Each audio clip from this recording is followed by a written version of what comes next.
नमस्कार है, जय हिंद है। मेरा नाम अमन चुग है एंड ये video Sarathi for our kids के नाम पे एक इनिशिएटिव है जो कि मेरे को लगता है कि it's recommended for any student and any of our kid जो 12 से लेके 21 ईयर्स ऑफ एज का हो या फिर जो अभी पढ़ाई कर रहा हो, चाहे 21 ईयर्स से एज ज्यादा भी हो मगर अभी प्रोफेशनल वर्ल्ड में नहीं घुसा हो।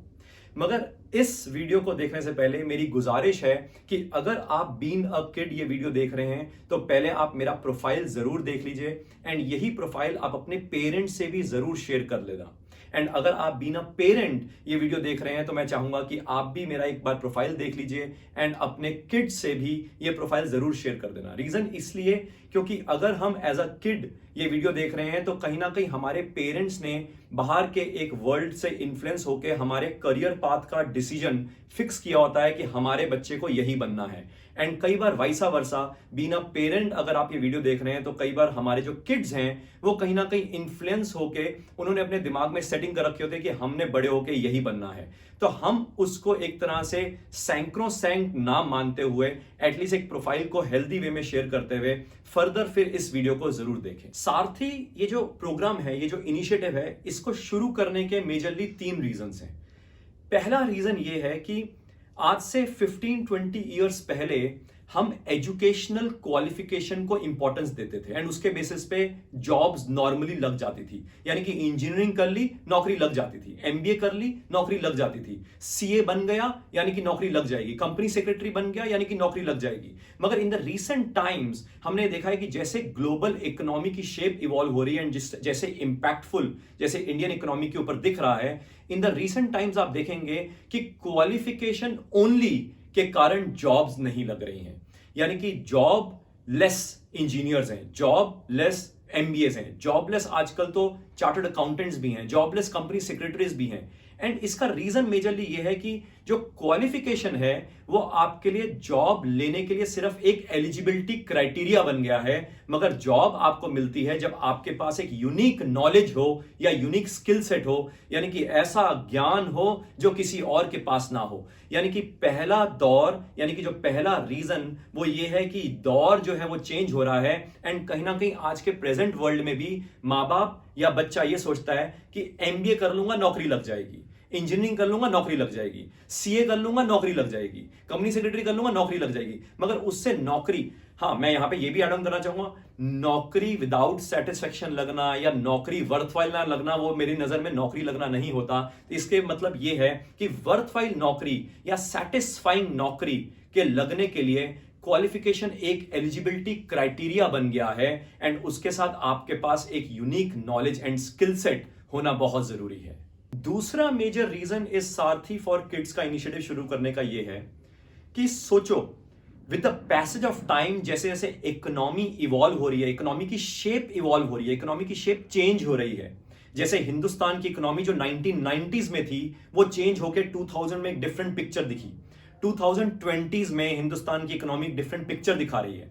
मुझे याद है एंड आपको भी समझ होगी कि 2000 के एज में बीसीए और एमसीए की बहुत वैल्यू थी, मगर आज के एज में कोई खास वैल्यू नहीं है। In fact with in the qualifications भी इंजीनियरिंग में आज से 20-25 साल पहले हम कंप्यूटर इंजीनियरिंग को एक इंपॉर्टेंस देते थे। आज से 30-40 साल पहले इलेक्ट्रिकल इंजीनियर और इंस्ट्रूमेंटेशन इंजीनियरिंग को बहुत वैल्यू देते थे। इन द रीसेंट टाइम्स हम टेक बेस्ड इंजीनियरिंग जिसमें हम artificial intelligence, robotics, big data, data analytics की बातें कर रहे हैं इंजीनियरिंग के साथ जोड़ के। ऐसे ही सिमिलरली इनफैक्ट आज से 20-25-30 साल पहले कॉमर्स को कोई खास वैल्यू नहीं देता था। ऐसा कहा जाता था कि अगर बच्चा खास इंटेलिजेंट नहीं है तो उसको कॉमर्स ले दो। मगर आज के डेट में जैसे ग्रोइंग इंपॉर्टेंस है इकोनॉमिक पॉलिसीज की समझ होने के लिए, फाइनेंशियल मार्केट जैसे जैसे इवॉल्व हो रहा है एंड जैसे हर आदमी पैसा लगाने के लिए कोई वेन्यूज ढूंढता है मगर उसके पास कोई गाइड करने वाले मेजर लोग नहीं होते, तो वहां पे एक नीड बनी कि कॉमर्स वाले भी जो लोग हैं वो भी इंटेलिजेंशिया लॉट हो सकता है। यानी कि अभी रिसेंट टाइम्स में कॉमर्स की भी बहुत ज्यादा एडवांटेजेस देखने को मिली। इसका मतलब ये हम कहीं ना कहीं एक गलती जो एज अ पेरेंट्स करते आए कई सालों से कि हम इंजीनियर्स हैं तो बच्चों को इंजीनियर्स बनाएंगे, हम डॉक्टर्स हैं तो हम बच्चों को डॉक्टर्स बनाएंगे, हम चार्टर्ड अकाउंटेंट्स हैं तो हम बच्चों को भी चार्टर्ड अकाउंटेंट्स बनाएंगे। मगर आई थिंक ये सेकंड मेजर रीजन है ये सारथी फॉर किड्स इनिशिएट करने के लिए। एंड तीसरा मेजर रीजन ये सारथी फॉर किड्स इनिशिएटिव शुरू करने का ये था कि इन द रीसेंट 15-20 ईयर्स हमने ऑब्जर्व किया होगा कि हमारे करियर पाथ या हमारे जो बच्चों के करियर पाथ हैं वो इन्फ्लुएंस्ड, यानी कि इन्फ्लुएंस के अंडर एक तरह से करियर पाथ को बनाया जा रहा है। जैसे कि एज अ पेरेंट्स हम जब अपने फ्रेंड से उठते बैठते हैं, तो जब हमारा बच्चा 7th 8th 9th में होता है तो हम अपने फ्रेंड से पूछते हैं कि इस बच्चे को क्या करवाएं, एंड वो जो हमारे फ्रेंड्स होते हैं वो जिस भी लाइन में होते होंगे वो कहते हैं कि अपने बच्चे को ये करवा दो। या हम अपने रिलेटिव से पूछते हैं कि हम अपने बच्चे को क्या करवाएं। या फिर कई बार तो हमारे जो बच्चे होते हैं उनके जो फ्रेंड्स होते हैं वो जो करना चाहते हैं वो हमारे भी बच्चों को इन्फ्लुएंस कर देते हैं कि मैं भी ये कर रहा हूं, तू भी ऐसा कर, ये कर ले। इनफैक्ट साथ में ये भी हमने देखा है कि कई बार जो टीचर्स होते हैं जो हमें कॉलेज लाइफ में मिलते हैं या इवन स्कूल लाइफ में मिलते हैं, वो इन्फ्लुएंस करते हैं हमारे बच्चों को कि वो क्या करें, यानी कि करियर पाथ में कौन सी क्वालिफिकेशन या कौन सी स्ट्रीम लें। And the worst part is in the recent times कुछ लोगों ने साइकोमेट्रिक टेस्ट का एक बिजनेस बना दिया है, या इवन करियर काउंसलर्स करके कुछ लोग आ गए हैं। And I apologies to say with due regards to everyone, मुझे लगता है कि कहीं ना कहीं जितने भी लोगों से हम इन्फ्लुएंस होकर गाइडेंस ले रहे हैं अपने बच्चों के लिए, वो कहीं ना कहीं एक लिमिटेड शैलो गाइडेंस है।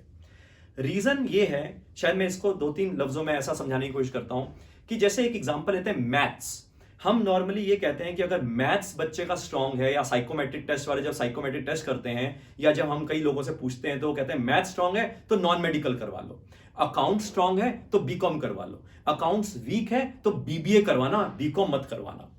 पॉइंट ये ऐसे थोड़ा ना डिसाइड किया जाता है कि सब्जेक्ट कौन सा स्ट्रांग है और उसके बेसिस पे आप क्वालिफिकेशन को डिजाइन कर लो। एंड कई लोग ये शुरू से मानते हैं, जो मैंने रीजन नंबर 1 दिया, कि क्वालिफिकेशन के बेसिस पे वो सोचते हैं करियर पाथ डिसाइड हो जाएगा। सो यानी कि पहली गलती, हम सब्जेक्ट के बेसिस पे क्वालिफिकेशन डिसाइड कर लेते हैं, एंड क्वालिफिकेशन के बेसिस पे हम डिसाइड कर लेते हैं यहां से हमारा करियर पाथ जूम कर जाएगा। एंड यहां पे एक और जो एग्जांपल मैं देना चाहता हूं कि जैसे कि मैथ्स जो स्ट्रांग या वीक होता है बच्चे का, कभी हमने ऑब्जर्व किया है कि वो रीजन जो टीचर है उसका, अगर वो अच्छा टीचर मिल जाए तो हर एक का मैथ्स स्ट्रांग हो सकता है, एंड अगर बुरा टीचर मिल जाए तो हर एक का मैथ्स वीक हो सकता है। एंड इसलिए मैं तो नॉर्मली ये समझता हूं और कहता भी हूं कि मैथ्स का पर्पस हो सकता है लॉन्ग टर्म लाइफ में कहां आएगा कहां नहीं, मगर मैथ्स एक तरह से आपके दिमाग की धार को तेज करता है।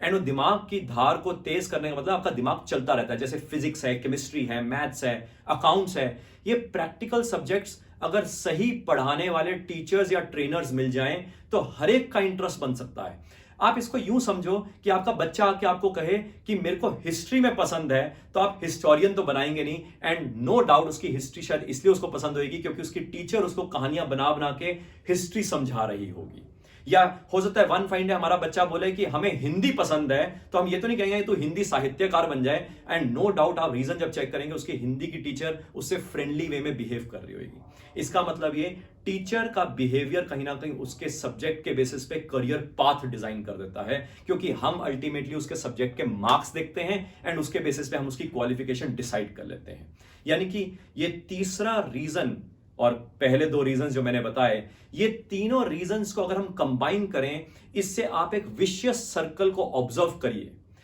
बच्चा मेजरली इन्फ्लुएंस्ड डिसीजन के तहत विदाउट अंडरस्टैंडिंग कि उसका पैशन क्या है और कहां पे इकोनॉमी इवॉल्व हो रही है, वो समझे बगैर हम एक लिमिटेड इन्फ्लुएंस या लिमिटेड अंडरस्टैंडिंग के बेसिस पे उसको एक क्वालिफिकेशन दिलवा देते हैं, ये सोच के कि ये क्वालिफिकेशन उसको नौकरी दिलवाएगी, मगर पिछले 15-20 साल से क्वालिफिकेशन नौकरी नहीं दिलवा रही, क्वालिफिकेशन सिर्फ एलिजिबिलिटी दे रही है। एंड जब वो एलिजिबिलिटी मैच हो जाती है मगर प्रैक्टिकल नॉलेज या प्रैक्टिकल स्किल सेट नहीं होता है, तो बच्चा जब ज्वाइन करता है किसी कॉर्पोरेट वर्ल्ड में, वहां पे परेशान होता है, एंड उस परेशानी को जूझने के लिए वो एक नौकरी छोड़ के सोचता है शायद दूसरी नौकरी में मेरे को सेटिस्फेक्शन मिल जाएगी, दूसरी छोड़ता है तो तीसरी में जाता है। इसी बहाने वो शायद पैकेज इंक्रीज कर रहा होगा, मगर पैकेज इंक्रीज का मतलब ये नहीं है कि वो वाकई में ग्रोथ कर रहा है, क्योंकि वन फाइन डे जब उसको 10-15 साल कॉर्पोरेट वर्ल्ड में हो जाते हैं तो उसको समझ आता है कि मैंने तो कुछ खास सीखा ही नहीं, और सिंस कुछ खास सीखा ही नहीं तो अगर मैं आज एंटरप्रेन्योर बनना चाहता हूं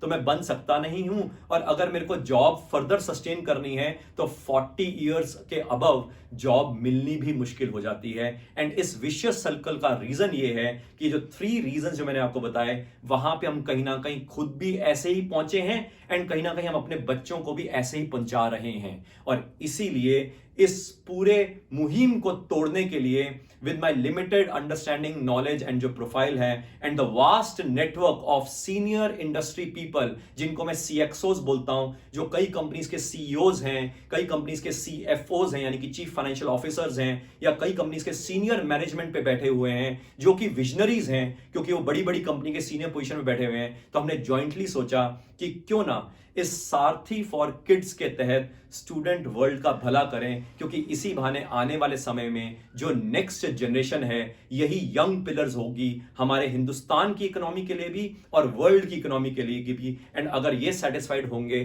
तो हमारी देश भी और हमारा वर्ल्ड भी एक सेटिस्फाइड सोसाइटी में इवॉल्व करेगा। सारथी किसके लिए जरूरी है ये शायद आपको एकदम से समझ तब आ जाएगा जब मैं ये कवर करूंगा कि सारथी में हम क्या क्या कवर करते हैं। मगर एट द ऑनसेट मैं शायद ये कहना चाहता हूं कि कोई भी स्टूडेंट हो, कोई भी किड हो हमारा जो 7th class, 8th class, 9th class, 10th class, 11th या 12th क्लास में हो, उसके लिए तो कंपलसरी है, मैंडेटरी है। दूसरा, अगर कोई भी हमारा बच्चा कॉमर्स फील्ड में है यानी कि ग्रेजुएशन करते हुए, चाहे BBA, चाहे BCom, या इवन लेटर से पोस्ट ग्रेजुएशन करते हुए, चाहे MBA या प्रोफेशनल क्वालिफिकेशन जैसे CA, CS या कॉस्ट अकाउंटेंट, या इवन अगर हमारा बच्चा नॉन मेडिकल यानी कि इंजीनियरिंग साइड पे जा रहा है, उसके लिए भी इंपॉर्टेंट है क्योंकि कहीं ना कहीं आजकल टेक्नोलॉजिकल वर्ल्ड में फाइनेंस का जो तड़का है यानी कि फिनटेक, ये बहुत इवॉल्विंग चीज है और मुझे लगता है कि इन बच्चों के लिए भी बहुत जरूरी है। इसके अलावा लेटर से हमारा बच्चा स्कूल से पार हो चुका है, ग्रेजुएशन में या पोस्ट ग्रेजुएशन में उसने कॉमर्स नहीं ली हुई है, नॉन मेडिकल भी नहीं लिया हुआ है, एंड अज्यूम करते हैं लेटर से उसने बायोटेक्नोलॉजी लिया हुआ है। अब पॉइंट ये है, बायोटेक्नोलॉजी हो या मेडिकल लिया हो, कोई भी फील्ड लिया हो, वन फाइन डे जब जॉब या बिजनेस करेगा वहां पे भी तो उसको फाइनेंस की नॉलेज चाहिए होगी। वहां पे भी तो जब वो पैसा कमाएगा तो पैसे को कैसे रखना है, कैसे मैनेज करना है, इकोनॉमिक पॉलिसीज कैसे उसके करियर पाथ को इंपैक्ट कर सकती हैं, कैसे इंडस्ट्रीज इवॉल्व हो जाएंगी, वो सारी नॉलेज भी उसके लिए इंपॉर्टेंट रहेगी। यानी कि इनडायरेक्ट मैनर में ये कहना चाहता हूं कि सारों के लिए इंपॉर्टेंट है। हाँ, जो स्कूल गोइंग किड है, चाहे कोई भी स्ट्रीम हो, एनीवन जो 12 ईयर से ऊपर है उसके लिए तो कंपलसरी है। जो भी कॉमर्स या नॉन मेडिकल लिया हुआ किड है, चाहे ग्रेजुएशन या पोस्ट ग्रेजुएशन में, उसके लिए भी कंपलसरी है। मगर उसके अलावा शायद मैं कंपलसरी का वर्ड नहीं बोल सकता, बट मैं शायद एक हिंट ये देना चाहता हूं कि उसके लिए भी मैंडेटरी ही है। अब समझते हैं कि सारथी फॉर किड्स के इनिशिएटिव में क्या क्या कवर किया जाता है। सबसे मेन पॉइंट है, इनसाइट्स दी जाती हैं about the world economic policies including India में जो इकोनॉमिक पॉलिसीज फॉर्मुलेट हो रही हैं। ये जो इकोनॉमिक पॉलिसीज है ना, ये वर्ल्ड की इकोनॉमीज को इंपैक्ट करती हैं, वर्ल्ड की इंडस्ट्रीज को इंपैक्ट करती हैं। इसलिए दूसरा जो मेजर इसमें कंटेंट बताया जाता है वो है इंपैक्ट अपॉन इंडस्ट्रीज, जैसे कि स्टील इंडस्ट्री पे क्या इंपैक्ट पड़ेगा, टेक्सटाइल इंडस्ट्री पे, ऑटो इंडस्ट्री पे, वगैरह वगैरह। क्योंकि आजकल एक इंटरकनेक्टेड वर्ल्ड है। आप सोचिए, चाइना में कुछ हैपनिंग होती है तो उसका इंपैक्ट इंडिया में दिखता है, और इंडिया में कौन कौन सी इंडस्ट्रीज पे दिखेगा, उसके कारण हमारा करियर पाथ चेंज हो सकता है, हमारा करियर पाथ खत्म हो सकता है, हमारा करियर पाथ इवॉल्व हो सकता है। सिमिलरली अगर इंडिया की कोई गवर्नमेंट अपनी कोई इकोनॉमिक पॉलिसीज इवॉल्व कर रही है तो उसके कारण भी कई लोगों का करियर पाथ खत्म हो सकता है, करियर पाथ इवॉल्व हो सकता है। मगर ये सारी जो गाइडेंस है ये कोई देता नहीं है, एंड ये समझने के लिए हमें खुद अपने आप इसकी नॉलेज लेनी पड़ेगी। इसलिए पहला इंपॉर्टेंट पॉइंट, वर्ल्ड की जो इकोनॉमिक पॉलिसीज इंक्लूडिंग इंडिया की इकोनॉमिक पॉलिसीज, उसकी इनसाइट्स बेसिक भाषा में। दूसरा, उसका इंपैक्ट डिफरेंट डिफरेंट इंडस्ट्रीज पे क्या होगा, वो देसी भाषा में, सिंपल भाषा में। एंड थर्ड, इसमें यह भी बताया जाएगा कि जो इकोनॉमिक पॉलिसीज और जो उसका इंपैक्ट इंडस्ट्रीज के ऊपर होगा, उसके कारण फाइनेंशियल मार्केट्स के ऊपर कैसे इंपैक्ट पड़ेगा, यानी कि शेयर मार्केट के ऊपर, म्यूचुअल फंड के ऊपर, बॉन्ड मार्केट के ऊपर, करेंसी के ऊपर, ऑयल के ऊपर, गोल्ड के ऊपर, सिल्वर के ऊपर। और कहीं ना कहीं मेरा ये मानना है कि बचपन से हर बच्चे को ये सारी मार्केट्स की अंडरस्टैंडिंग देनी बहुत जरूरी है ताकि वो काबिल बन पाए अपना पैसा मैनेज करने के लिए भी, एंड कहीं ना कहीं इसलिए भी काबिल बन पाए कि कोई और उसका कमाए हुए पैसे को गलत जगह लगा ना दे। यानी कि उसकी भी अंडरस्टैंडिंग भी यहाँ पे फाइनेंशियल मार्केट के साथ एक तरह से इनडायरेक्ट वे में लिंक करी जाती है। और फोर्थ इंपॉर्टेंट पॉइंट ये है कि ये जो तीनों चीजें हैं इसके बेसिस पे उसका करियर जो गाइडेंस है, जो उसका करियर पाथ है, वो कैसे कैसे इवॉल्व होगा उसके बारे में इंसाइट्स दी जाती हैं, linking with the global economic policies, Indian economic policies, या उसका जो impact upon the various industries है, या उसका जो impact upon the various financial markets है।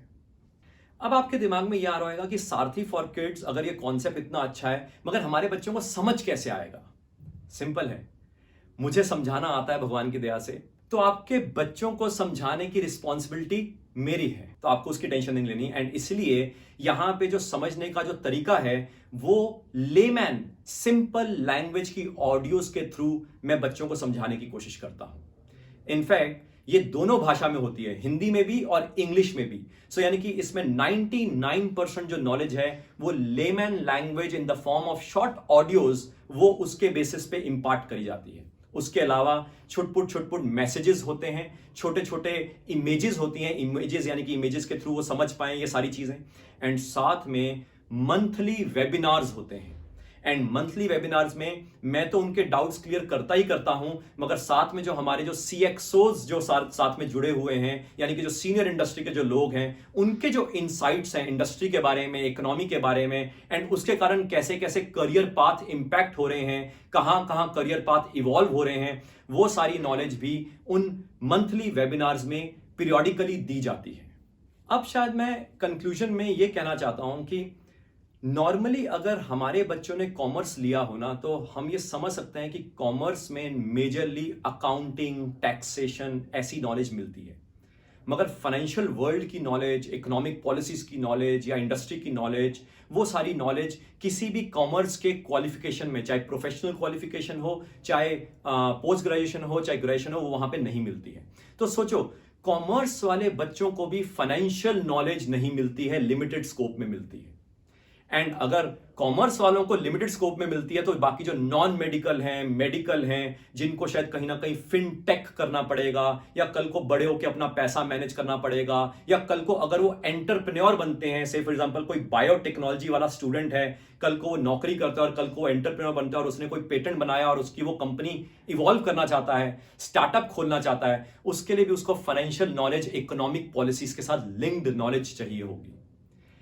इसका मतलब ये कहीं ना कहीं जो यहां पे जो हम नॉलेज देने की कोशिश कर रहे हैं, ये वो नॉलेज है जो थ्योरी में हम बांध नहीं सकते, इसकी किताबें नहीं लिख सकते, क्योंकि ये डायनेमिक नॉलेज है। हर रोज कुछ ना कुछ नया होता है इस वर्ल्ड में। कभी चाइना में होता है, कभी यूरोप में होता है, कभी रशिया में होता है, कभी यूएस में होता है। उसके कारण इकोनॉमिक पॉलिसीज चेंज होती हैं, इंडस्ट्री बिहेवियर चेंज होता है, इंडस्ट्री इंपैक्ट चेंज होता है, फाइनेंशियल मार्केट्स चेंज होती हैं। इसके कारण over a period of time career path भी चेंज होते हैं। तो मेरी गुजारिश ये है कि आप इसको एटलीस्ट, ये जो इतनी मेहनत से हमने इसको लॉन्च किया है, मैं चाहता हूं आप एटलीस्ट इसको एनुअली या एटलीस्ट सेमी एनुअली एक बार आप हाफ ईयरली के तौर पे सब्सक्राइब करके शुरू कीजिए।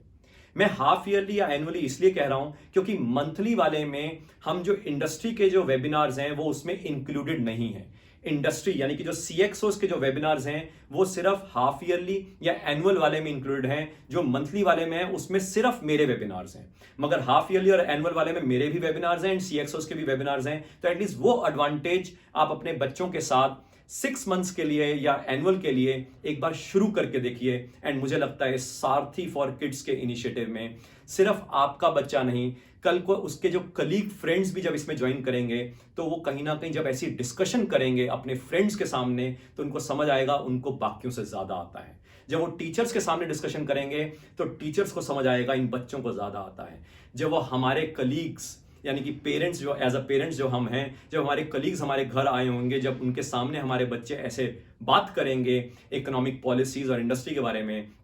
तो कहीं ना कहीं उस सोसाइटी में हमारी एज अ पेरेंट्स भी रिस्पेक्ट बनती है। इसी के साथ मैं गुजारिश करता हूं कि हम इस इनिशिएटिव में इकट्ठे जुड़ते हैं। Thank you very much. नमस्कार। जय हिंद।